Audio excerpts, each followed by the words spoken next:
hot topic of discussion at the pre-election TV debates in Germany was the resonant speech of the Vice President of the United States at the Munich conference. Vance criticized the alleged selectivity of European democracy and called on German parties to lift the boycott of the far-right Alternative for Germany party. Olaf Scholz, Chancellor of Germany, the candidate of the Social Democratic Party of Germany, repeated that he said at the Munich conference, the far-right is a threat to German democracy. I think it should be quite clear that what Vance said is totally unacceptable. The fact is that we have a good tradition in Germany. We learnt a lesson from National Socialism that there can be no cooperation with the extreme right. That's why we have laws that legislate that. For example, the law prohibiting National Socialist symbols in Germany, which, by the way, does not exist in the United States, and I think this should be the case in the future. Alternative for Germany candidate Alice Weidel called the comparison of her party with the National Socialists an insult to voters, but she refused to condemn a statement by Alternative for Germany honorary chairman Alexander Gauland, who called Hitler's Nazi dictatorship just a dark spot in the country's history. Weidel argues that by having the support of Washington, she can supposedly maintain a balance between East and West. The fact is that after speaking at the Munich conference, Vance met with the leader of the far right. And previously, the Alternative for Germany leader was publicly supported by Elon Musk. In addition, Weidel called the severing of ties with Russia one of the main mistakes of the Federal Republic of Germany in recent years. She said that the plans of leader of the Christian Democratic Union, Friedrich Merz, to transfer Taurus missiles to Ukraine killed hopes for a diplomatic end to the Russian Federation's war against Ukraine. I could still discuss participation in an international peacekeeping force, but we've deprived ourselves of even that bonus. Why? Because we are no longer accepted by Russia as a neutral party. Friedrich Merz, the candidate of the Christian Democratic Union of Germany, is called the main pretender for the post of Chancellor of the Federal Republic of Germany. According to polls, his party remains the most popular in the country. On the sides of the Munich Security Conference, Merz met with President of Ukraine Volodymyr Zelensky. They discussed defense cooperation between Kiev and Berlin. At the debate, Friedrich Merz criticized Weidel words about neutrality. He emphasized Germany cannot be neutral in the current situation. Mrs. Weidel, look at the pictures of the people in Ukraine. You just made a very disloyal statement. Russia no longer sees us as a neutral party. No, Mrs. Weidel, we are not neutral. We are on the side of Ukraine, and we are with Ukraine in defense of the political order that we have here. And the words that you have just said are a confirmation to me that I will do everything possible to prevent you from ever getting your hands on political responsibility in that country. Friedrich Merz's view was supported by Olaf Scholz and Green Party candidate Robert Habeck. According to Habeck, the leader of the Alternative for Germany deliberately ignores Russian aggression, which undermines the security of the whole of Europe. It is about restoring peace in Europe and keeping the peace. All that is being discussed here are really difficult issues, and everybody will be happy if we talk only about education and economic growth. But we have to deal with the reality as it is. It is about restoring peace. And that's exactly why we support Ukraine. It's Putin who is the warmonger. It's all he's doing. We can only keep the peace if we can protect it.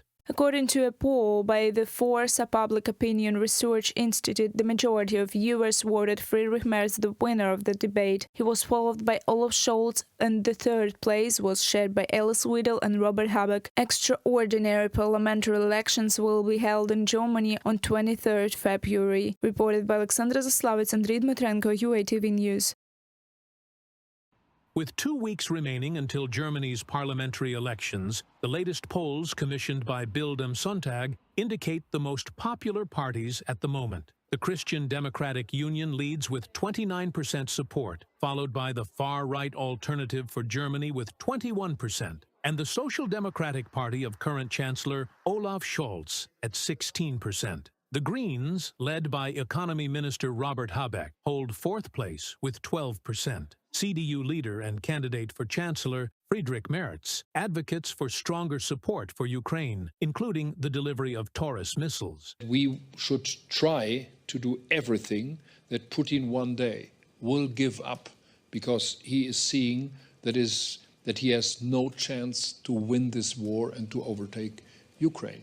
However, Merz has recently faced a wave of criticism. The reason was the Christian Democratic Union's bill on tightening migration policies, which most parties in the Bundestag refused to support. The only exception was the far-right Alternative for Germany, effectively making them a temporary ally of the CDU. AfD is known for its ultra-right, Eurosceptic, and pro-Russian rhetoric. The vote marked a turning point as it broke a long-standing consensus among German parties, not to cooperate with the far right. This decision led to mass protests across Germany, with demonstrators demanding that the country's most popular party refuse any collaboration with right-wing radicals. What is happening in the Bundestag right now is unacceptable. It's extremely important to make a strong statement and show that we stand against this. We've experienced this before in 1933. I believe we must now send a clear signal that centrism is essential and that we cannot give the far right too much space.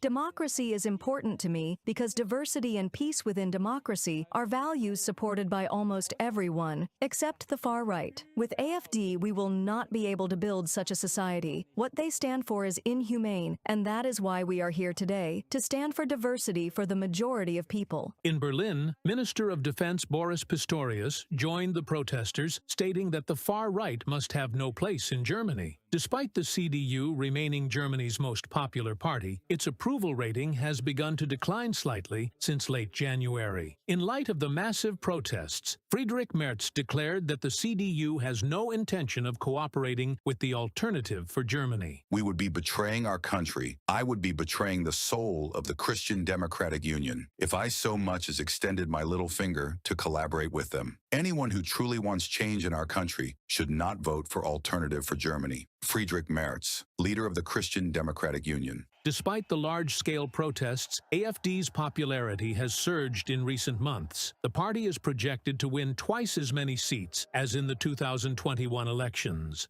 However, analysts believe that the Bundestag will not form a coalition with the far right. Centrist parties are expected to maintain a unified strategy of excluding AfD from governance. The most likely coalition, experts suggest, would be between the CDU and either the Social Democrats or the Greens, reported by Andriy Dimitrenko, UATV News.